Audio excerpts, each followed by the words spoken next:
Oh, my tummy's full. Thank you so much. Thank you. Pasta the way to a roaster's heart. Yes. No, that bread though that I shouldn't have had. But woo. Yes. You know what? I love me We some can bread. move that out of here. Okay. Looks good. Yeah, looks wet. So, yeah. Looks like crap. Yeah. You just, I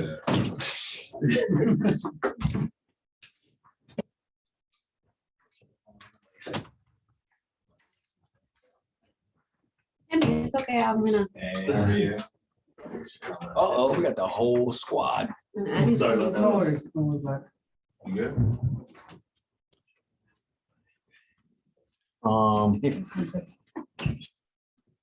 So, Yeah, that's okay. I'm not gonna be sitting, so I can sit in our chair.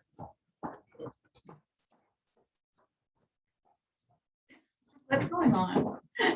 We have something to tell you guys. No, I'm trying to think about the shot.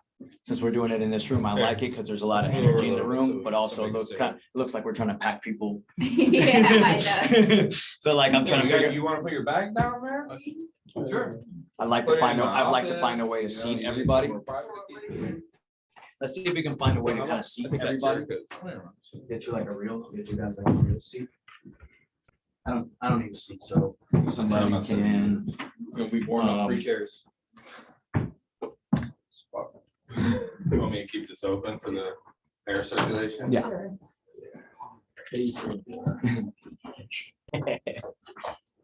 Improvise. Let's find him a rolling, see if we can find him on like a rolling, or there. Yeah.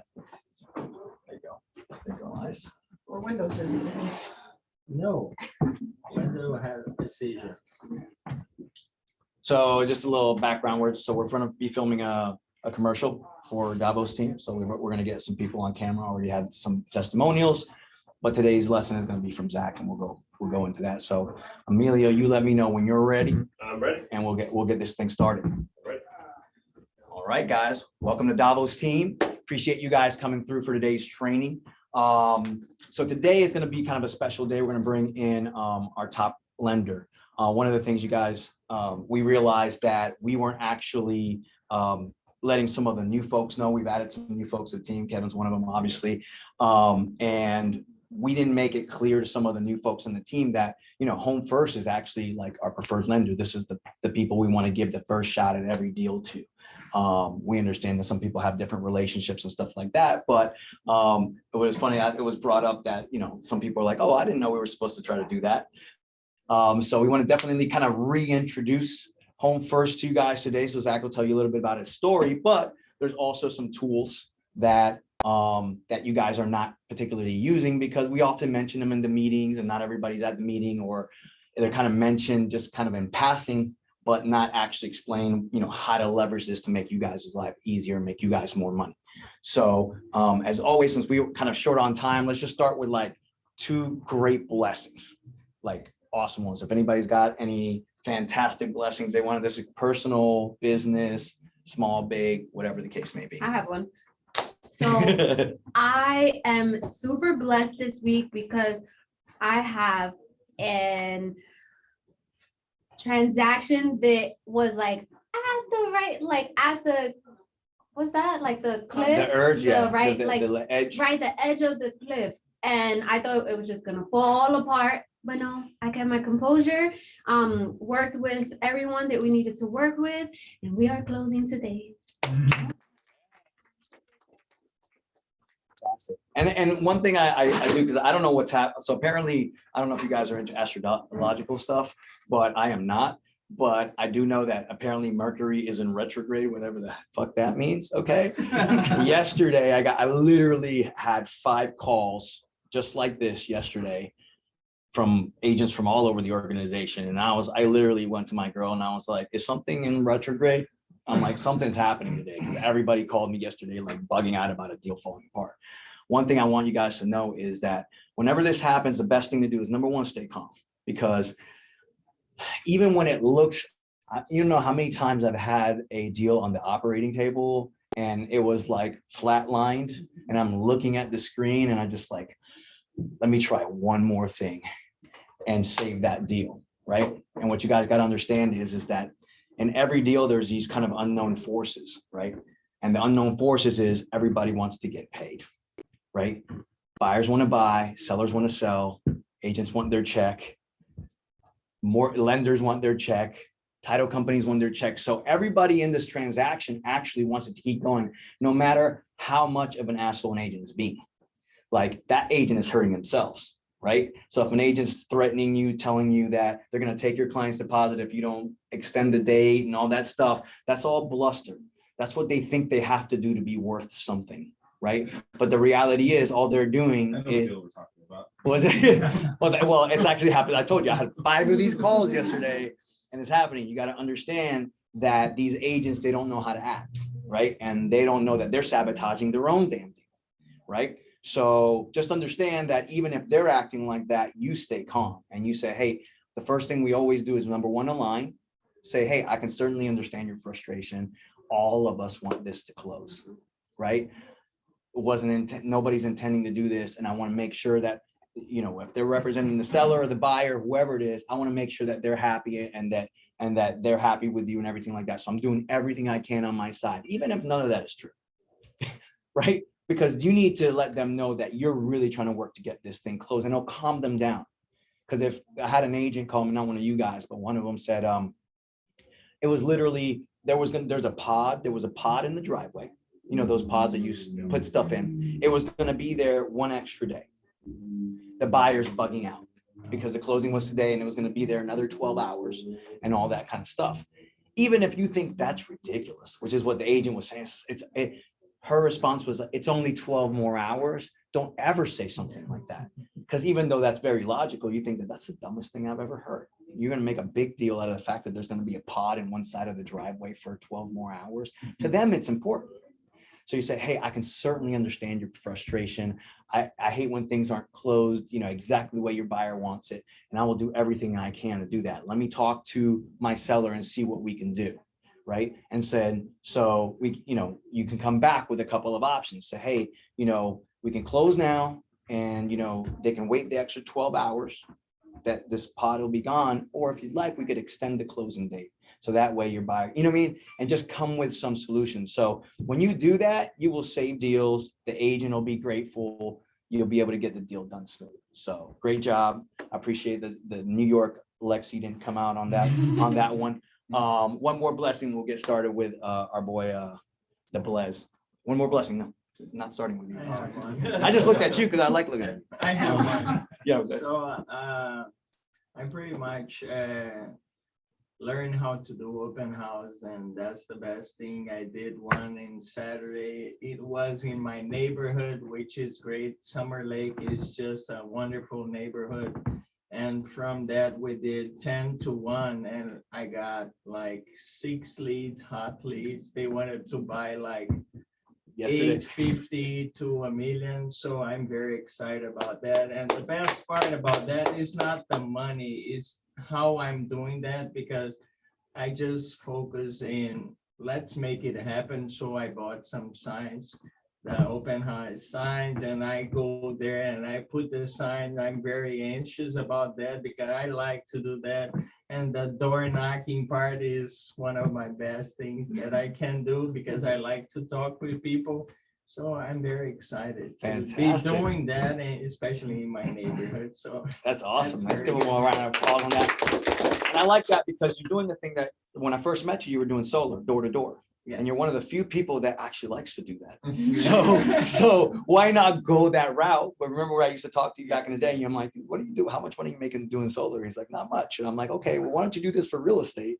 And open houses, honestly, for you are probably the best niche for you. It really is, because you, like you said, you love talking to strangers. You love door knocking. That means you can blow an open house out of the water. And now you're actually following the same exact playbook that I did when I first started here, which is do an open house on a high-end home or a high-priced home, and keep doing it until you build a business that is buying 500 grand and up. And suddenly you're like, oh my God, why haven't I been doing this the whole time? So congratulations on that. Appreciate that. All right. So without further ado, I'm going to bring Zach, because we're already running behind. So Zach, come on up and you can go ahead and go into ZoomBobby .com and I'll make sure I make you a co-host.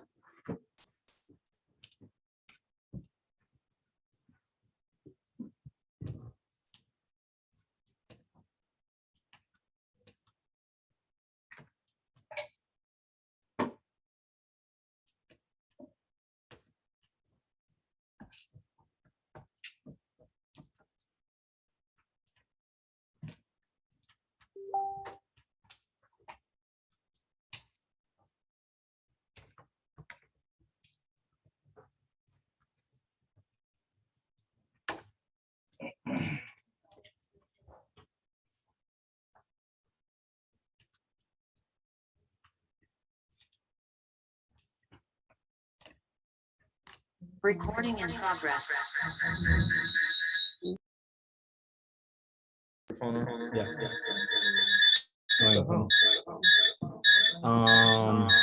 I think it's the echo. How is it coming?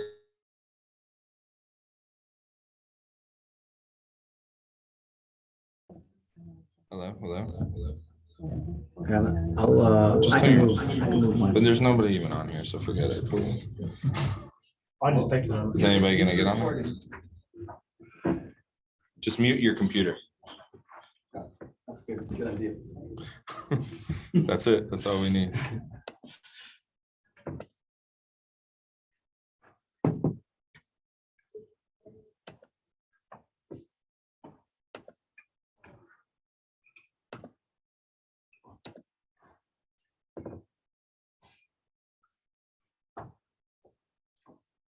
All right. How's everybody doing? Hey, nice to meet you. Oh, nice to meet you as well.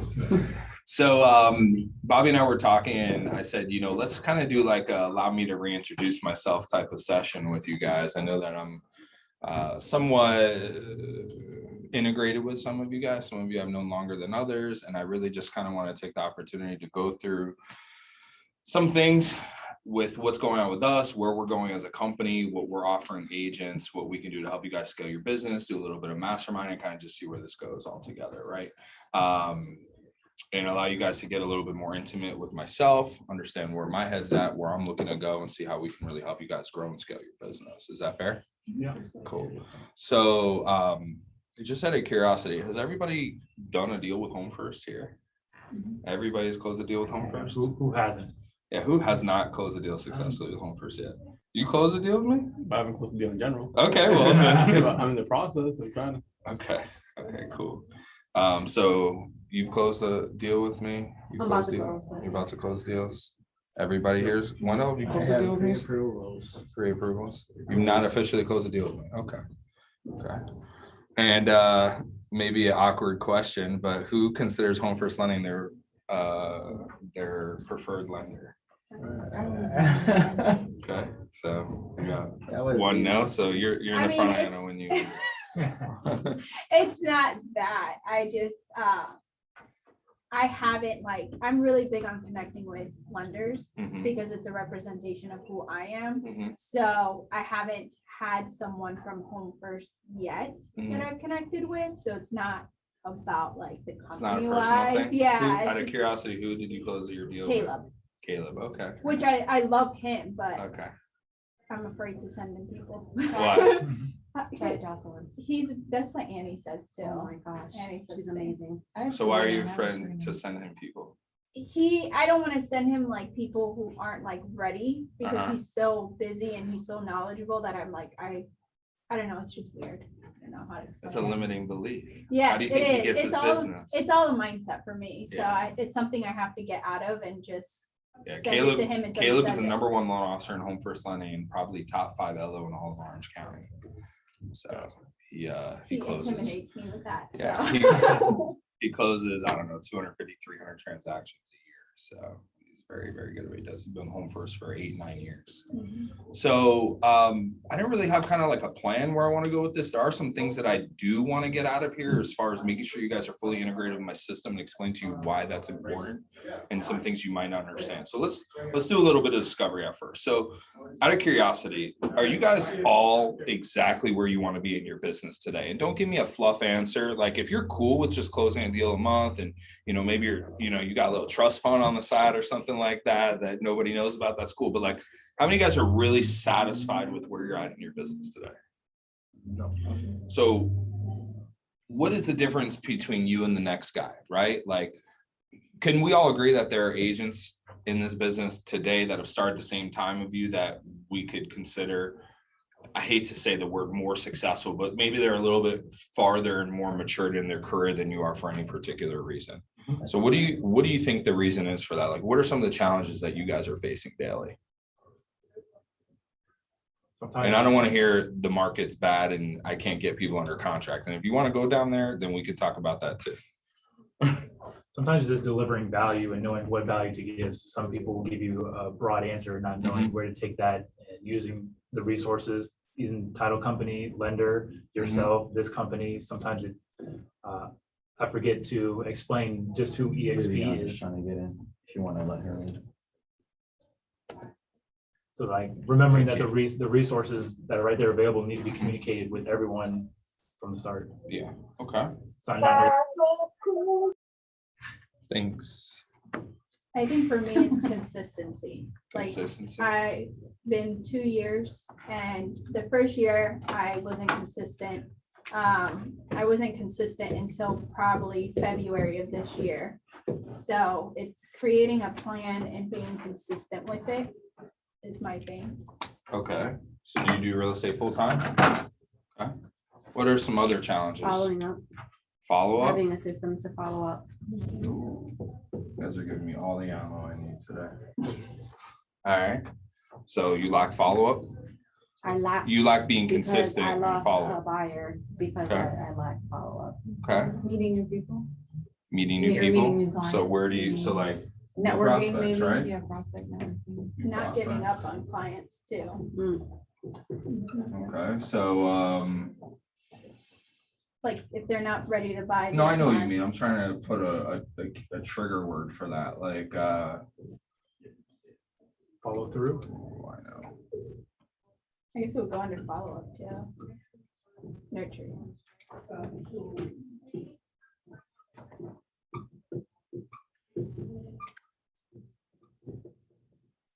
Work with the willing, nurture the rest.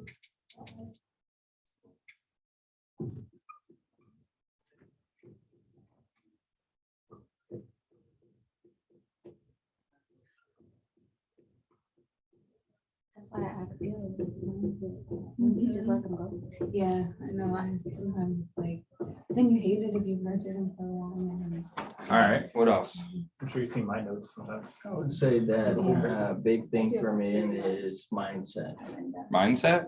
So Mindset. staying in the game mindset? No, that too, but. Your it's- mindset?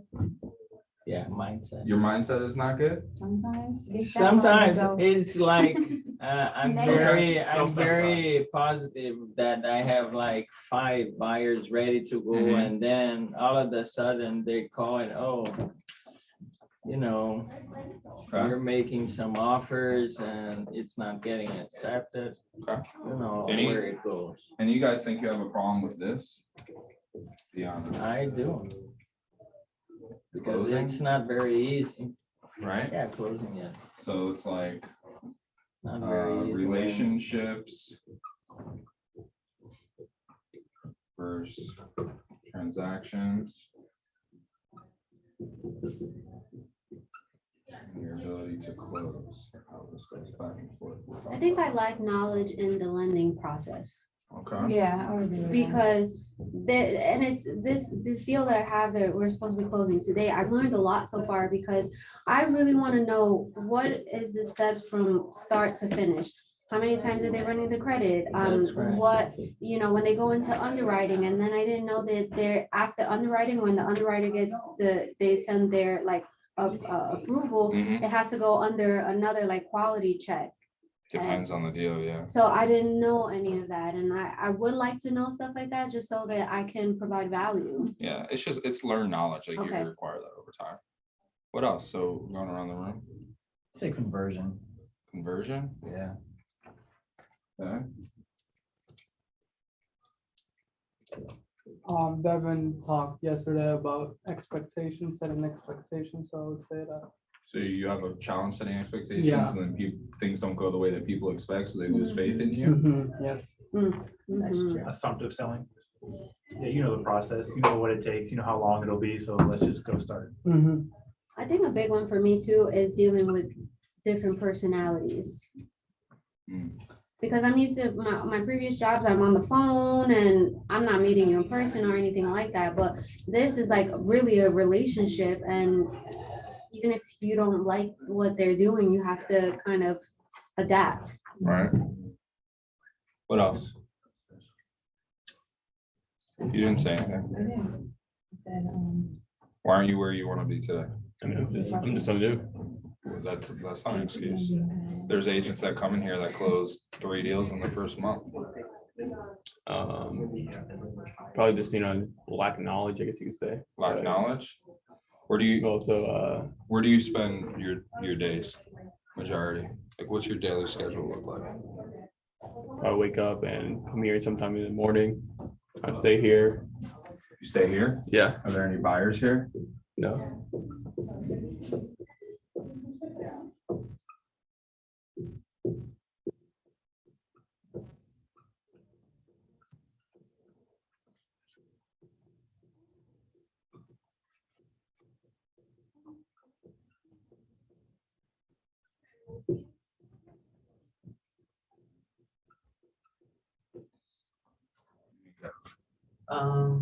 Probably scalable systems. Are you consistently closing 1 to 3 transactions every month right now? On pace for at least one, almost 2 months. Okay. Okay. So when you say scalable systems, and you're doing 1 or 2, what scalable Well, systems right are now, lacking? like I have 5 Mhm. that I'm working with actively, Okay. and it's getting to the point where if you don't have a good process to manage, You're focused That on those level, 5, yeah. and then you're not prospecting and doing other stuff. How do you keep the Right. business going? Okay. I'm gonna take a picture of this because there's absolutely no way that we're gonna get through all this in one day, but this is really good stuff. Okay. All right. So how many of you guys feel like you know me? I feel like I know you, but I've always wanted to ask you, are you like co-owner with Home First, or Okay. is it your business? We'll go into all that. So Okay. I don't care if we take 20 minutes to talk about who I am, where I'm coming from, because I think that I'm one of the most misunderstood people in this building. And I think that people probably have a perception of me and who I am. And if we're going to continue to do business together, I want you to know who I really am, not who you think I am.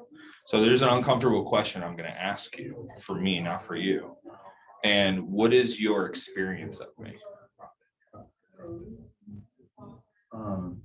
I respect you. Mhm. Anytime I call, you're ready to answer. Anytime I text, Mhm. you always answer. So Mhm. availability, you're really, flexible and dope. Okay. I agree with that. I know that if Zach is gonna answer, and if he doesn't answer, he's gonna text me saying that he's gonna answer in just a minute, like I automatically. Okay. You know your shit. Okay. Don't fluff me up. What about on a personal level? What is your guys' experience of me? You fed me. There's a reason why I'm asking you guys You this. can be harsh in your teachings. Harsh in my teachings? Yeah. What does that mean? So I've attended multiple of your meetings, but sometimes I still haven't picked up on certain concepts. Mhm. And I know you expect me to know that by now as we attend Mhm. classes, so, Okay. but, it's kind of, some of us agents aren't picking that up or don't attend that much, so Right. you tend to repeat a lot of the same intro Mhm. information. Mhm. So the fact that some of us don't know the knowledge of the lending Mhm. isn't because you're not teaching it. Sometimes you show up or sporadically, so you end up Mhm. back at the entry level stuff a lot in your classes, so that you can be harsh on us for not. Well, this is taking on why the- I'm doing this. This isn't one of those classes. Right. This is, let's be real, let's deep dive, let's figure out what's going on, let's get to know each other a little bit better so we can help each other. So my background is basically, since I was a little kid, I came from kind of 2 different dynamics of a family, right? So my dad, I was born and raised in New Jersey. Okay. I lived there till I was 18 years old and I came down here. When I was very young, I had two, you say like you're a product of your environment, right? And I promise you my story actually has meaning and will plug into a lot of these things and help you. So I'm looking to kind of explain where I've been to help you guys get through some of these things and how I'm able to really master 99% of this over here, right? And learning every day. So I had two different types of upbringings, really, where I had, yeah, you can close. I mean, it's a little warm in here, but it's going to keep heating up. So I come from kind of two different upbringings where I had my dad who, when I was a little kid, he owned a convenience store in New Jersey. So he was a guy that was up at like 4 a.m., at the convenience store, like making coffee, buttering the rolls, doing all that kind of stuff, like very blue collar worker, right? And then worked till 8 o'clock at every night, came home, was tired, worn out. And I was the only child. So I was kind of just like on my own, trying to like survive and make it and do my thing.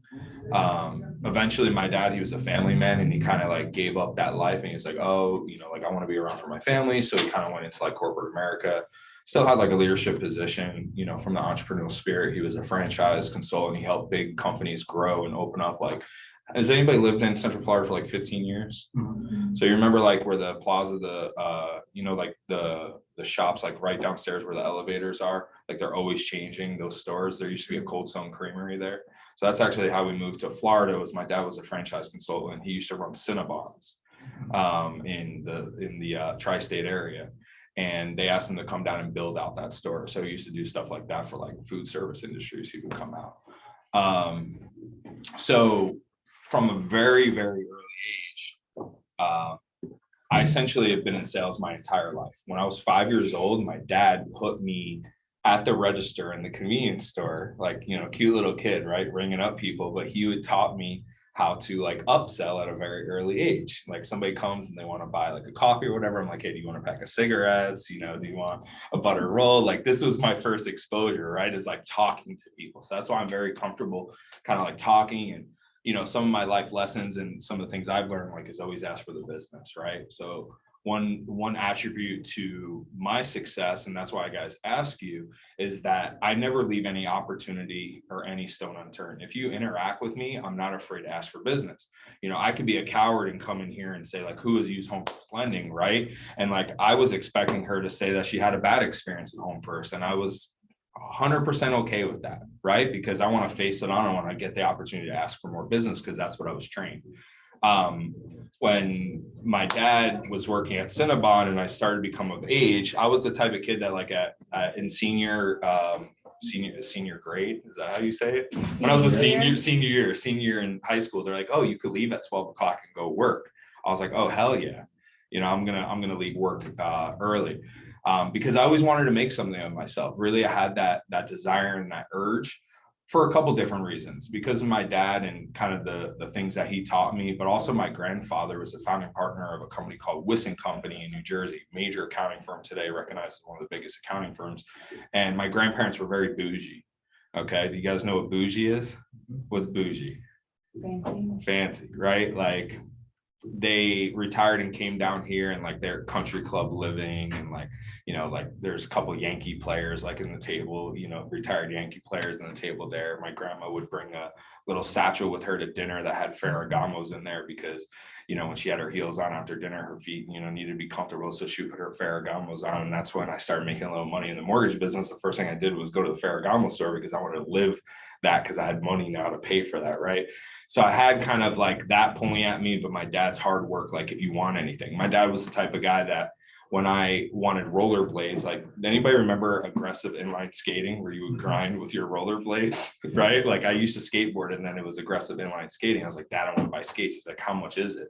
I was like, $300. He's like, all right, go earn that. Go earn half of that. I'll pay for the other half, right? Like he made me earn everything. So I would walk down the street and I would start knocking on doors and asking people if they need help cutting their lawns. And I would use their lawn equipment and earn money and do whatever I had to do to make it by. So when I finally got into like a real job and I was able to leave and work study, my dad had an opening at Cinnabon where he was the district manager at the time. And like one of the things that I used to do there when they were like, hey, does anybody want to go sample? I was like, sure, I'll go sample. You know, when you go in store, like the chicken teriyaki, you give it a food court. We used to give out like little, you know, samples of Cinnabons and mocha lotta chill. That was a cool mocha indulgence. And it was like a little drink in a Dixie cup with like whipped cream. And I would like put the whipped cream as high up as I could. So when people took the samples, they would get like whipped cream over their nose. And I thought it was the funniest thing in the world, right?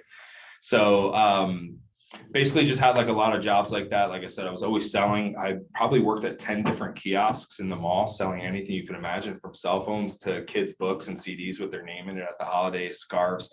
I even sold what they call aqua massages. Have you guys ever heard of aqua massage? Aqua massage is this big ass tanning bed in the mall. It's not really a tanning bed. It's got a liner in it, and you get in it, and there's these like sprayers, right? And it sprays on you. So you get this like massage inside the mall. So I would have to convince people to come up here and get a massage inside of there for however much it costs, right?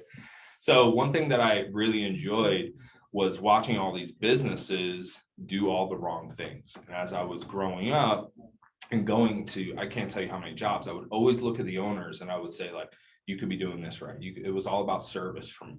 The way I grew my business in real estate was always through service and communication, like not being the smartest guy in the room, right? Not being the guy that people are necessarily doing backflips for, but just being very consistent every single day and pushing myself out of my comfort zone. So I was working for Verizon, and then they had cut the compensation plans, and this is like, Verizon was like the next place to go in the mall, right? That was like where all the guys that dressed up and he was elite. And I was like, all right, I got to get a job over there. I think they let you when you were 17 or 18. And then I moved down here to Florida, and then somebody walked into Verizon one day and they're like, hey, you want to check out what you're doing? I bought my first BMW in a house at 18 or 19 years old, and Verizon cut my pay in half because I was doing so well. They said, we can't pay you on these types of renewals and stuff anymore. So I got in the mortgage business March 15th of 2007. I worked in Winter Park. Anybody know where PR's Taco Palace was? Right there on the railroad tracks, across from like the Irish pub place. Okay. Right over there. Like, I think there's, I don't know what's over there. You guys know what I'm talking about. Yeah, it's like the inner, like when you're coming from like downtown, there's like railroad tracks and it goes, and then like a couple blocks up, you make a left on a Park Ave. So there's this brokerage that I worked for there. And I went over there March 15th. In May, I made 17 grand on a 60% commission split at like 20 years old. Thought I was on top of the world. Went and bought my first pair of Ferragamos, all that kind of stuff. I was just blowing money, right? And October of 2009, I filed bankruptcy. So I remember the day I was sitting inside my house that I owned, that I was way over leveraged on at like 20, 21 years old. Do anybody know who Susie Orman is? So she's like the lady, like she's like one of the people like Dr. Phil and all these people that got their name from Oprah, like they used to go on the shows and stuff.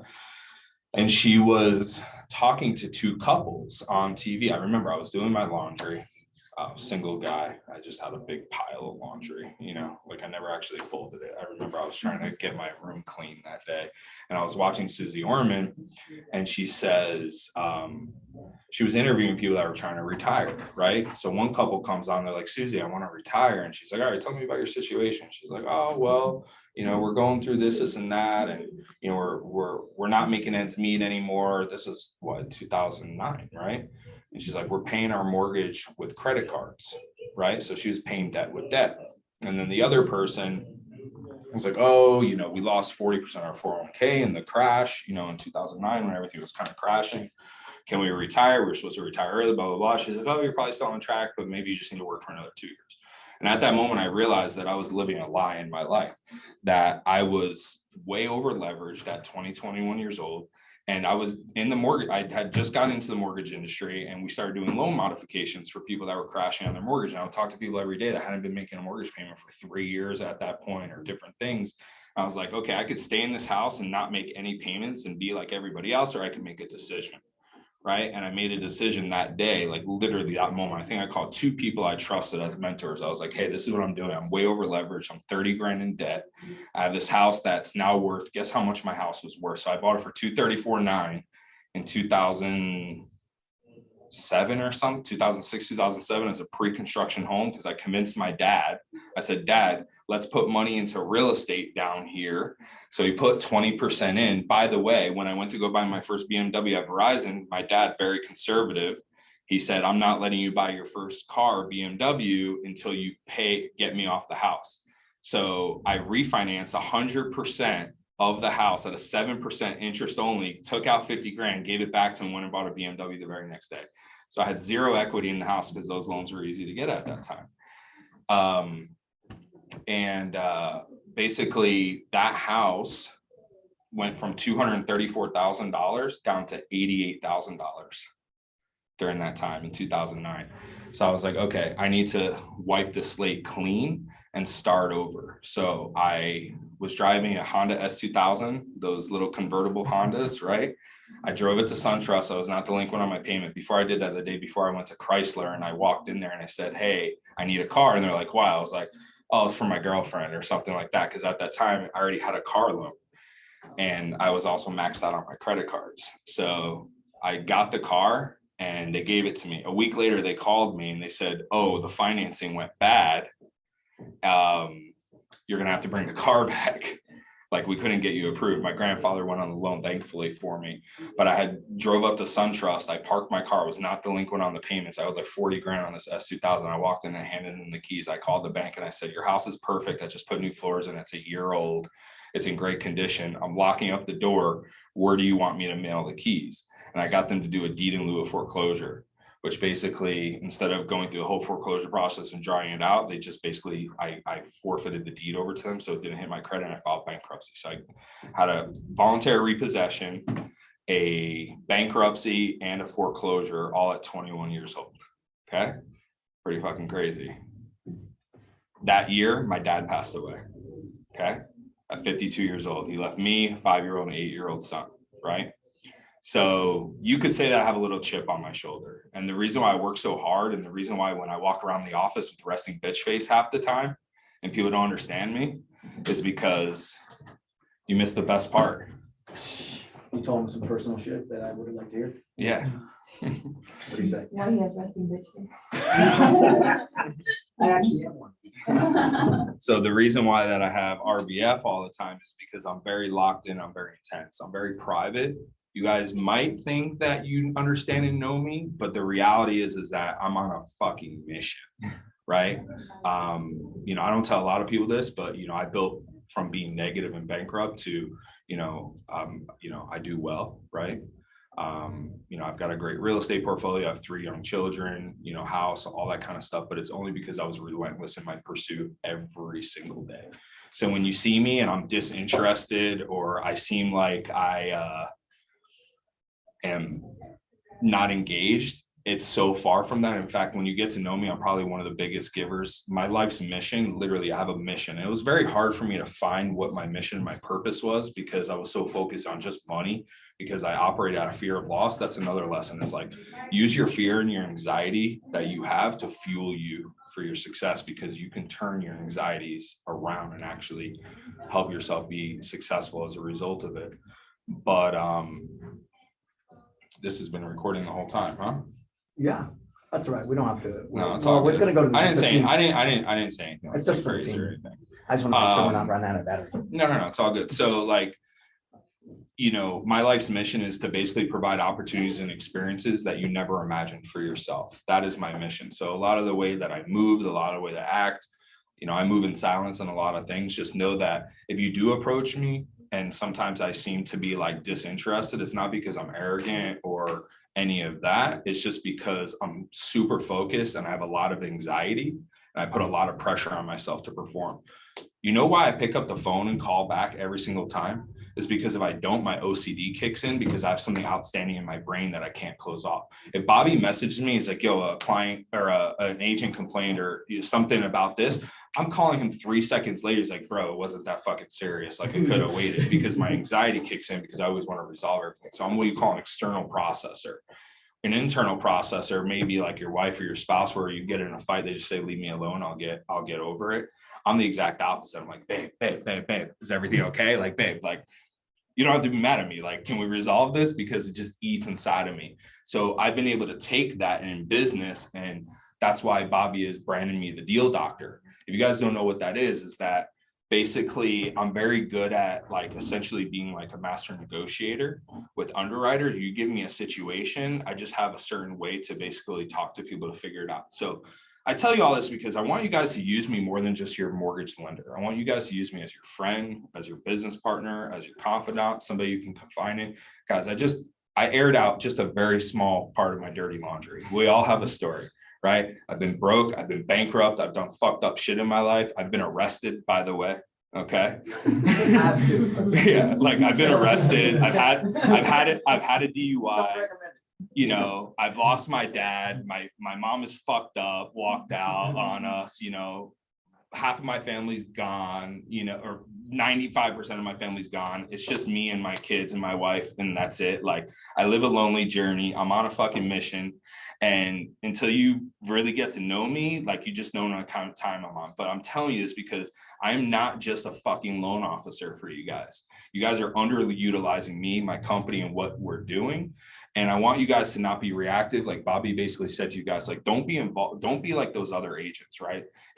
You know, this business is two main extremes. It's the most fucked up, relentlessly bullshit. Like people are very cutthroat in this industry, right? But it is the fucking coolest fucking thing in the world that pays and changes lives and does the craziest shit you can ever imagine. You know, when I stayed in mortgages for so long, I was like, what other business can I call somebody, get really good at convincing them to give me their social, their date of birth, at that time, fax me a few documents, and then 30 days out of $5,000 in my bank account. Like, you know, look at what we do and how blessed we are to be in an industry that literally will be around forever. Don't worry about all this disruptors. Yeah, you have disruptors, and you need to be aware of it, and you need to be able to pivot and look at it and not be naive every single day. But at the end of the day, nobody could replace us. They can't. No system, no computer could replace us. They're going to try, but not in our lifetime, not as quickly as we think. There will always be a place for us. And you know what? Even if it's only for 5 more years, right? Maybe not a lifetime. How are you taking advantage of the opportunity in front of you? One thing that I always realized is that you have to recognize opportunity and go after it no matter what. Because if you have been through the gates of hell and it's been really bad for you, how much worse can it really get, right? So dive all in, guys. There's an opportunity to do so. So with that being said, some things you guys are not utilizing. So we talked about scalability, right? Some things you guys can't see because it's not right in front of you. You haven't come across that problem. How many of you guys are utilizing my ISA team for prospecting and converting? Any of you guys? How many of you guys are on Slack? Okay, right now, who can pull up Slack on their phone and have access to the app? Who doesn't have access to the Slack app? But I don't even know what Slack is. Okay, that's the first problem. No, that's you, Kev? Yeah. Oh, well, Kev, it's like Kev's first. 2 weeks ago. They're not judges Okay. on his response. So you guys see all these stars here? So just talking about, so I want to take advantage of the time that we have for the next 30 minutes or so to talk about some of the tools you guys are not utilizing to help you guys grow your business. So one thing I recognize, which you guys hear a lot about in my orientations that I talk about, is that I've solved problems for agents that they either have now or they don't even know they have. So when we're talking about scalability, it's having the foresight of knowing what's down the road and solving the problem now, putting in the infrastructure so that when you get there, the systems are already built. So some of the problems that I've seen is that the lending industry lacks transparency, communication, follow through, amongst many other things. So the way that I design my team, so give you guys a reintroduction to Home First Lending, the background, in just a few short minutes. I'm not going to go super long with this. Is that Home First Lending started off as a net branch opportunity. What that basically means is that the way that I stumbled on Home First Lending was the company I was working for when I got into business, when I went bankrupt, went out of business, but I was still doing a handful of deals and I was looking for a way to stay alive. And Home First Lending offered a branch opportunity. Home First Lending was not what it is today, what it was then. They had, I don't know, 1,000 loan officers amongst, I can't even tell you how many branches, because of individuals who just wanted to do their own thing. And they just wanted like compliance, E&Os, insurance, payroll, accounting, lender relationships, all that kind of stuff. So I became a branch manager of them in 2008. That wasn't a hired position. I gave myself the title of branch manager because I opened up a branch underneath them and they just let me do my own thing. I became their number one branch after X amount of years, and about 5 years ago, I stepped to them. I'm going to answer your question in a moment. At 30 years old with 35 employees, like on payroll, like processors, all this and that. I was a 30-year-old kid still, learned a lot through, my time from when I filed bankruptcy and built the business and all that kind of stuff. But I have 35 employees. I was personally doing at that time as a loan originator 250 deals a year. And then my team from what I originated was probably doing another 60 a month. So I think my cap before I merged with corporate, I was doing about 85 closings a month myself, the very small team. My biggest month personally was 38 closings, closed 38 homes in 1 month with an assistant and like an admin or whatever. So this one I talk to you about all these things, guys, is like, I've been at 1 deal a month. I've been at 125 deals per month plus, right? So I've seen every end of the spectrum and how you have to scale businesses. So that's why I said you're underutilizing me, is because Bobby Gill do a phenomenal job. The coaches here at ESP do a phenomenal job, but I'm a free resource to you guys and just an extension to echo what they're already telling you and give you just another set of experiences that might have a light bulb go off or a light switch. Make sense? Okay. So one thing that I identified, going back to when I merged with corporate, to answer your question, is that about 5 years ago, I basically wanted to stop doing what I was doing. I just wanted to strictly develop business. So I stepped to corporate, to Teresa and Pablo and Christian, who were the owners and founders of Home First Lending. And I said, make me a partner. So at that time, I basically bled blue and yellow, meaning it wasn't my company, but I was their number one branch, and I helped them rebrand their logo, do a lot of back end stuff. So I put in my time. They were like, all right, like, we've seen this kid for the last 10 years or however long it was, we'll make you a partner. So they made me a partner of Home First Lending. So I have 25% ownership of Home First Lending. There's 4 partners, which is Teresa and Pablo. They're the founders. Christian, their son, which is the COO, CFO. He basically runs the entire company behind the scenes. And then I'm like the head of sales, but they call me VP of business development. So they have all their branches. They have about, so Home First Lending here locally, you see me and Ryan, but Home First Lending, they have like 12 offices, right? Like Louisiana, Tennessee, Naples, Fort Myers. We have business in New Jersey, North Carolina. We have another office in Longwood that you guys don't know about. That's DB800, another company. And we formed in the last couple of years the corporate team. And my idea was to create a team concept to give every single tool to loan officers to help them be successful without worrying about everything that you guys worry about. Frankly, the reason why most salespeople have ebbs and flows is because they don't know how to manage prospecting, closing deals, putting out fires, personal life, and everything, right? It goes up and down, up and down. So that's why you need to have a system that it's very duplicatable and consistent throughout. One of the systems that I created was Slack. And Slack, what I've gone ahead and done is I integrated with teams and I said, listen, I know your number one complaint is lack of follow-up and lack of follow-through by loan officers. So I want to create a team, which are ISAs, and I adopted the model that real estate teams have, where they have ISAs that call on leads, but leveraged it for my side. So a lot of these teams that you see on here, they bought into it.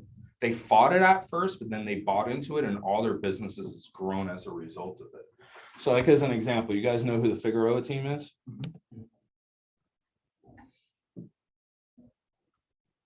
So you guys want to do more business.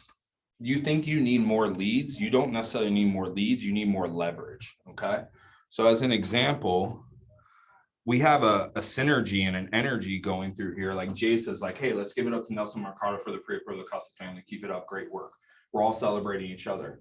And the lead assignments keep coming in. So the way that Slack works, and this happens all day long. I can show you another EXP team in Mount Dora called the Strata Group. You know, Taylor and Chris, right? They're a beast of a team. They've got, I don't know, 40 agents plus now, maybe. And their lead channel is just popping like all day. Now, here's the funny thing that you guys don't even realize is that most of these people on here have a preferred person on my team. Okay. So some of you guys are like, Zach, I don't want the bureaucracy. I just want to go to a lender that I work with on your team. But what you guys don't understand is scalability that we talk about.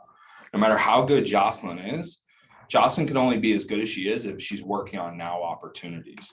Now, will she work on non-now opportunities, or how you said, oh, I don't want to bother Kayla because I don't want to give them people that are not ready to go yet. Now you put the burden on yourself to follow up with that people instead of realizing that you have a lender that has a system in place to help you follow up and convert and close those people. So what ends up happening that you guys have the option to do is when you click this lightning bolt on here, actually, let's do it inside of your actual team so that. I don't think, so when I went into my Slack, I don't have that. Yeah, so go to the, I don't have that, the Davos. H1 Lending Alliance Davos and great. Yeah, I don't. Yeah, it's right there. See it. It's bolded. No, it says H1 ending alliance group. It's the same thing. Oh. I think it's the same thing. I think Well, it just this one might be says named H1 different. I think I Lending changed it Alliance on here, but Davos. it not changed on your side. Because yeah, I think. Do you see that last chat in yours? Yeah, been very. Do you see that in your chat? Can I see that real quick? It's just- Yeah, you see it. It's right here. Same exact thing. Look, Oh. it's just named different. H1 Lending Alliance Group. I renamed it on my side because it's only open to Davos and Great. So here's what you guys have to understand. You can click on this lightning bolt here and you can click new prospect to call. Talking about systems, I want you to understand what happens when you do this, okay?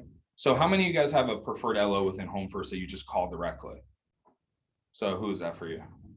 It was Patrick, but I didn't know that Jocelyn was an LO. So it's Jocelyn now? Mhm. What about you? Serena. Serena, okay. Patrick, Brandon, or Rich. Okay. I like Patrick. so. Patrick? Anyone else? called Lisa. Jason? She's an ISA. Yeah, I've been in touch with Jay. With Jay Nieves? Yeah. Okay, cool. All right, cool. So y'all have different people. So you can go in here and you could put borrower name John Smith. You could put their phone number. Okay, Spanish. Yes. Approximate credit score 700. Approximate down payment 10K. Why am I asking you guys to put their credit score, down payment, and loan scenario? What am I subconsciously doing and asking you guys for? Right. Yeah, to ask the qualifying questions, right? You want my LOs to operate at their absolute best all the time, right? So I'm not asking you to do their job. I'm just asking you to give a little bit of information so that we know how to approach it properly so that we can get them to the right person quick enough and gauge the level of urgency. I'll give you guys, are there things that LOs do that annoy you guys ever? Maybe not Home First, in general. Has an LO ever done anything to annoy you? Updated. Right. Do you think that the LOs maybe are annoyed by some things that you guys do every once in a while? Like, let's just be real with each other, right? So like the thing that like you guys all have like your meme things on Facebook, like your chats, like LOs, just so you know, have like close groups about realtors, you know, and like I watch this stuff all the time and I'm like, it doesn't have to be this way. Can we just be all friendly with each other? But like what a LO hates is like on Sunday, right? Like, hold on. Yeah, so this Sunday, I get like, tell me if I'm wrong, right? Just we're cool with each other, right? Just tell me if I'm wrong. So I get a message from a team leader on Sunday, and they're like, Zach, what the fuck? This is not acceptable, blah blah blah. And I'm like, what's going on here? Like, well, What are we bitching about? by the way, I had 102 fever on Sunday. By the way, I'm fine and COVID free. I don't know what the hell happened to me. I got knocked out. Maybe it was the drinking on Saturday night. But anyways, like this is completely unacceptable. And he sends me a screenshot and the agent was like, oh, I reached out to so-and-so on Home First team at 12:30. I asked him, hey, did you get a loan application from so-and-so? It's 3:30 now when I'm getting this message saying this is completely ridiculous. It's been 3 hours and he's not getting a response. This is exactly what I'm talking about. I can't get this level of service from your team, right? So first off, I'm like, okay, what's going on here? So do you think the agent ever called the loan officer? Never even called the loan officer. Do you think the agent did an intro text to the loan officer with the client saying, hey, so-and-so, this is so-and-so, you know, we're about to start looking at houses. Can you get them pre-approved, right? Do you think that they had a house to show them or a house that they wanted to put an offer on yet? No, they didn't. Do you think the client actually fully submitted the loan application? No, didn't. My point is that like sometimes like we want everybody to be available at all times and you got to look at yourself internally and see how much you're available. Like I don't want to burn out my team. The reason why I'm telling you that is because I've created scalable systems to not burn out my team.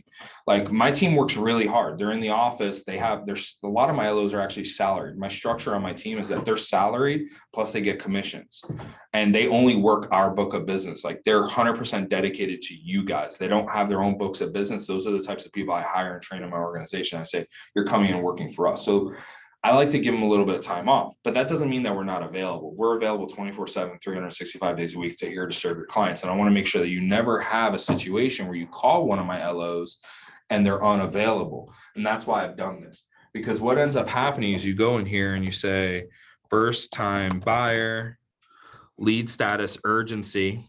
I know what's going on, especially if you put this in on the weekend. Listen, I'm grateful for every opportunity. I'm not telling you guys that it's unacceptable. Like for me, I'm on 100% of the time. You guys text me on a Sunday, I'm probably just scrolling TikTok or something. Like I'm not going to take 3 hours to text you back. There's no reason for that, right? But not everybody is on 100% of the time, right? It's not in everybody's blood. So just starting search. Do you guys have it added and assign in sync? Yes, you guys all know the Zach Blesnick tag in sync. So that, do you know why you guys tagged me? So you get the alert. You get the, you can see the notes. Okay, so the reason why you guys want to put a tag in Commissions Inc. for Zach Blesnick, it really, can we change that tag to just say Home First Lending, Bobby? Is that a big deal? What's that?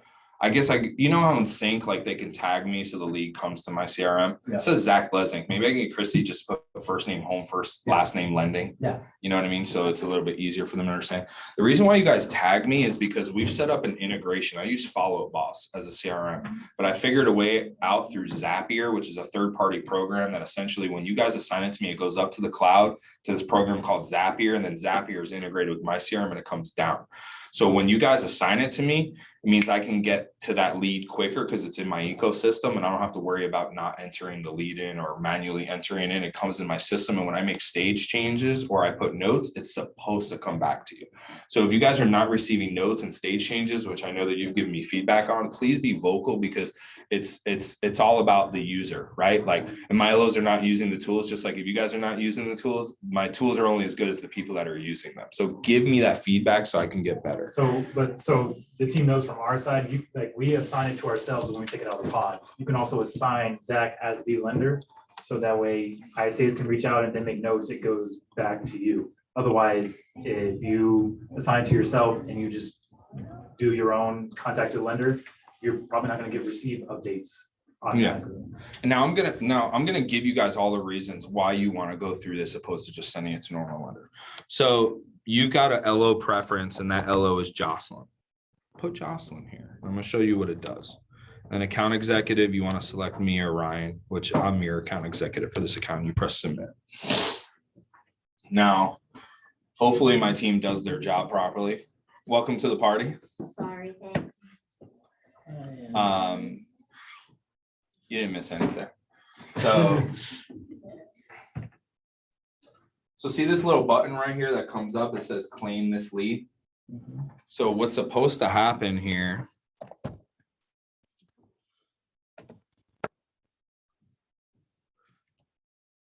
is within a few minutes, sometimes it's instant, sometimes it takes a few minutes, my team will go in here and they'll claim this lead. Okay. So a couple things happen, and when you guys see this claim the lead, oh, there you go. Okay, so Jason claimed this lead. So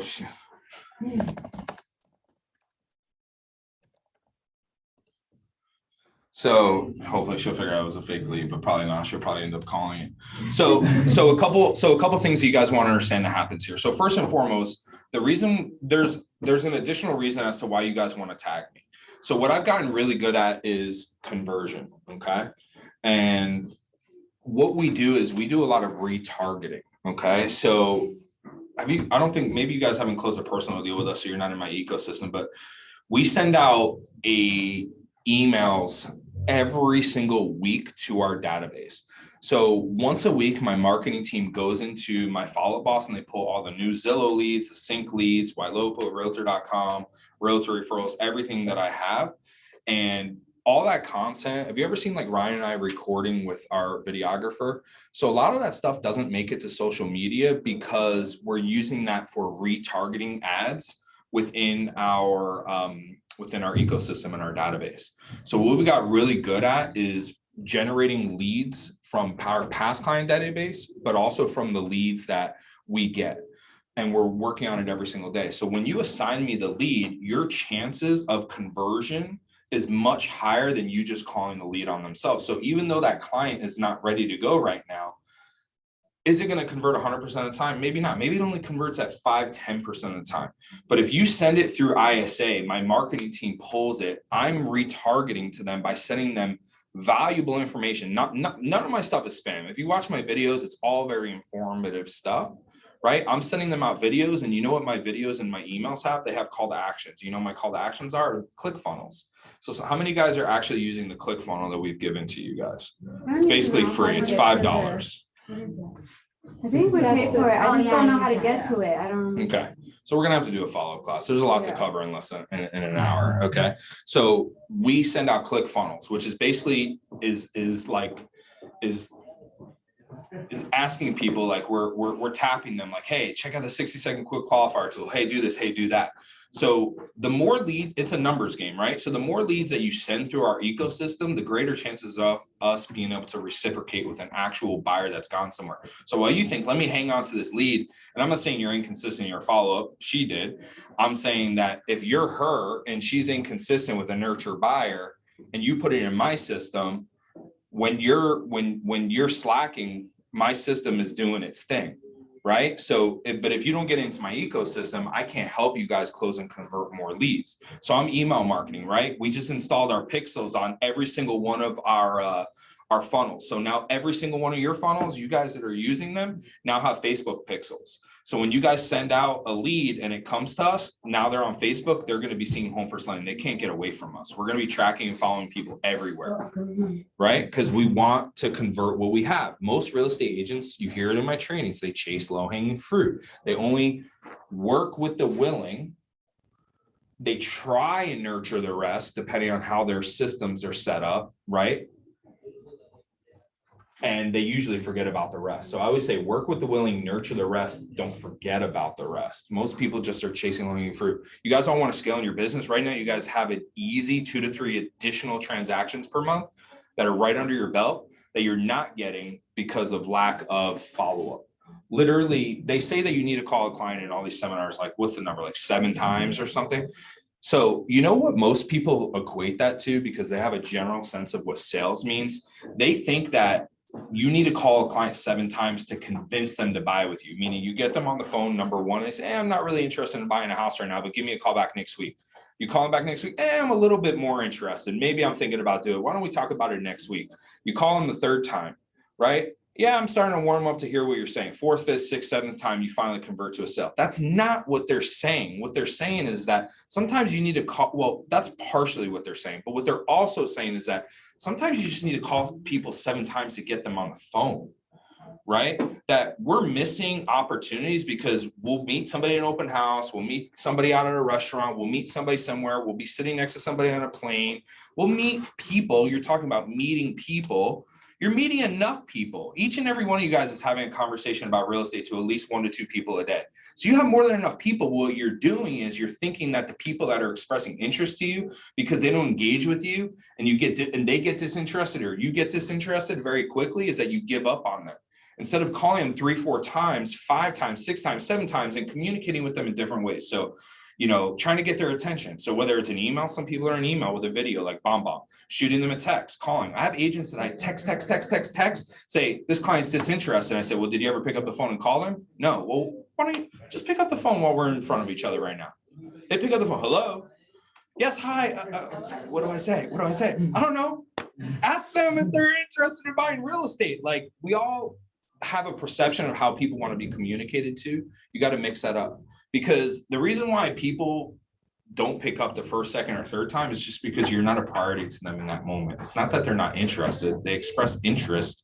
that they want to do something in real estate, you got to follow 4, 5, 6, 7 times to get them in a position where their mind is clear and they could actually think and talk to you about real estate. So continue to follow up with the people. You've had real estate conversations with them, create systems to engage with them. And I promise you guys will convert and close more business. So when you set it into our ecosystem, like I said, my marketing department is going to get their hands on it. Okay. They're going to nurture it. They're going to retarget. They're going to do all the cool things I'm telling you guys about that you don't even know that we're doing behind the scenes to try and get your client off the fence.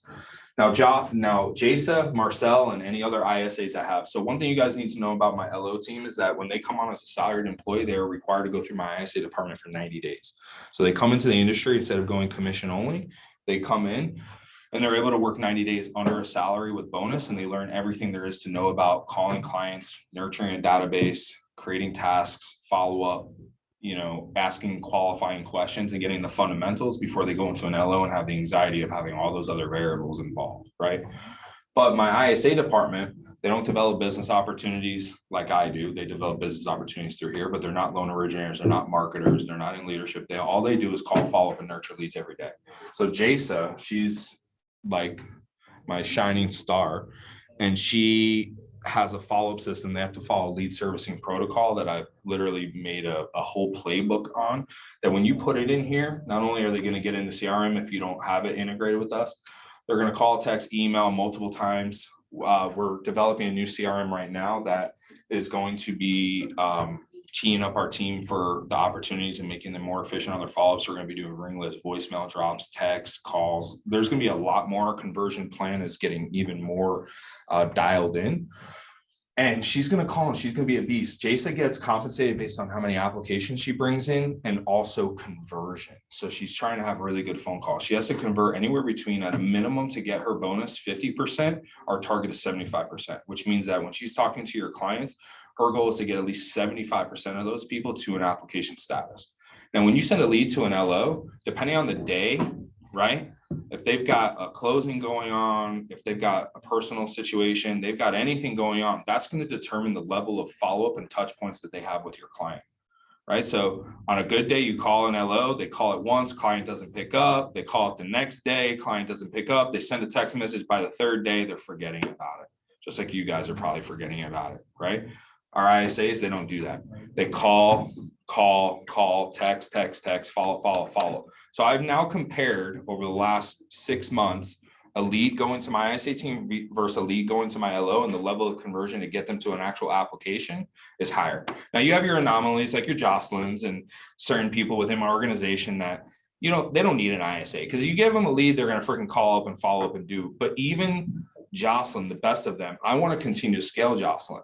So if she spends in an 8-hour day, 2 hours following up, 6 hours doing loans, and I can give an ISA that's just as good as Jocelyn, if not better on follow-up, I now have 8 hours of Jocelyn's time focused on closing and converting your clients, which means she can work with more of you and do more deals. But she can't do that if she's not working now opportunities. So send your deals through ISA, because you guys are not just getting a better follow-up system, but you're getting them in my ecosystem to help you guys close and convert more business if they're a nurture buyer, which you're afraid to give to Caleb. Go on here. Put the information, put the preferred LO Caleb. When we get the app, we'll give it to Caleb. If they're not ready for 3 months, my team will continue to follow up, and my marketing team will continue to follow up with them.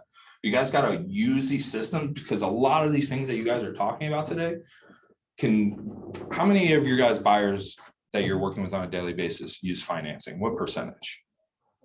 98%. So you guys are not working with a lot of cash buyers? No. So ensure your conversion by plugging into the systems that I've already built that are free to you to use. Okay. So if you're not on Slack, who's not on Slack, like doesn't know? Okay. So I'm going to have Bobby send you an invite from his Slack, because he needs to send it from his Slack to get you on. And guys, just use it. And one thing that we started doing is we started celebrating agents on here, and we're shouting each other out. We're high-fiving each other. Hey, you just got an app. Hey, you just got a pre-qual, that kind of stuff would create synergy. The other cool thing about Slack is that I'm going to put recent announcements, events, things going on. But one thing that agents do that I really like is that they'll ask scenarios in here. Okay. So instead of calling me and asking me a scenario, which I'm not telling you not to do, I'm just saying that put it on here so your team can benefit from it. Because when you put a scenario on there and one of us answers it, you guys could all read that scenario and benefit. When you call me directly, I'm saying, again, I love your guys' phone calls. I'm just saying what's scalable. You want your team to win. Put those wins on here, put those questions on here, and do that. So some of the things that I want to follow up with in future meetings, and maybe we'll go a few more meetings and then get me back in, maybe like once a month, I can do a kind of a home first kind of happy or not happy hour. See, I'm thinking about happy hour. Like, we do like a home first lunch and learn. We don't even have to do it on meeting days. I know you guys' time is precious, so we try to not have you guys in meetings every day, every week. But I want to show you guys more of the funnel systems. I want to show you guys some of more of the conversion blueprints. I want to deep dive into some of this stuff. But I know in the short time today, I hope that you learn a little bit about me, some tools that you should be using. I want, we probably have about 10 more minutes together. You guys have any questions, scenarios, things you've heard about, want to use? I mean, I've just done a lot of talking, so. The amount of tools we have available, we have Slack, we have the 60-second qualifier for $5. Is there another one or? You guys also have your own dedicated branded loan application links. So if you guys want your own link, it could be like my app link is zach.flowify.com, or it could be homefirstlending.flowify.com as our app link / your name. So when you send it to somebody, it has your headshot, all your information. And if you're just like, it's all about getting the client going as quickly as possible, right? So if you've done your pre-qualifying, you've shown somebody a property, you're in a multiple offer situation, like you could just send them my loan app link, and then you could put on here, hey, can you look out for John Smith is coming through with a loan app. That's the main tools. Also, one thing you guys are not utilizing enough of is my marketing department and my videography. If you guys have a listing, you want me to come out and do something with you guys want me to do like, hey Zach, can we do like the top 3 questions a new buyer should know? Like, my videographer, I'll coordinate when I'm with him. I can come out and sit down with you guys and produce a video so you can use it on your social media, co-marketing, flyers, open house stuff. The one thing that I know this meeting was slightly prompted from was that MBS highway thing, where I've got that computer, that system where if you guys want to get like a rent versus own calculator and all that kind of stuff, I have MBS Highway, which is basically a ridiculous program that just gives you so many tools. But I can go in here and go to this buy versus rent calculator, and you have somebody who is on the fence.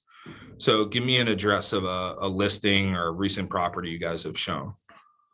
3438 Berkshire Woods. How do you spell that? BERKSHIRE. Berkshire what? Woods Terrace. Deltona.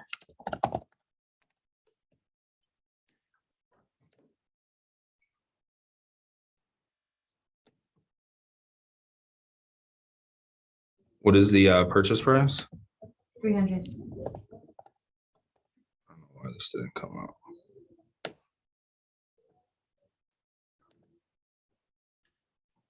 So within seconds, right, I could basically pull up a property within a certain county and area, and I can help your clients get off the fence by letting them know that them not buying this home is basically wasting, they're giving away 220, or they're losing $226,000. So you have clients stepping over dollars, pick up pennies over $5,000 in offer amounts, or they're saying, oh, I just want to rent right now because the market's going to crash. Send me the address and let me send you something, which by the way, I can co-brand to you that shows that they are, by buying this home over the next 9 years, they're going to gain $226,000 on their net worth. I have so many different tools like this to help you guys. So when you guys are stuck with clients, call me, call Bobby. We're going to help you guys get off the fence. This is how you get better conversion. So I think this would be good for social media as well. Yeah, So, this turns in, I could download this in different forms and use it as social media so graphics. even if or I whatever you want. didn't have a client necessarily, I could just ask you to pull up something and. Or do a bomb video. Hey, how many right now today is sitting in your sink under each one of you guys? About how many leads you guys have each? Well, they pull them out of the pond. Right. There's, was that 20 hot leads plus their own. Yeah, so about how many together? 50, 100? 200, some of you guys? Wait, each? About how many leads do you I have have assigned six. under your name? I have 6. Oh, in sync? Yeah. 16. 16 total? Yeah. So Yeah. they pull out, so the way it works is that they're supposed to focus on the. I get what you're high saying. leads, right? Yeah. So they got 20, they can pull out of the. Would you be opposed if they But they can pulled? import their own. Right, so would you be opposed for them to pull 20 leads out of the pond and send them a bomb video that says, hey, I've been getting this question asked a lot. What is the true value, or what is the true number, or, you know, what is really the cost of waiting? Many people are worried, should I buy in this market or not? Right below is a graphic that shows a $300,000 home purchase here in Central Florida will make you $226,000 richer, right? Give me a call today so I can show you how to put $226,000 into your bank account over the next 10 years. You know, like stuff like that. Like, sit with me, schedule one-on-one. You know, I'm busy, but I'm very regimented, meaning like I set appointments and then cancel them.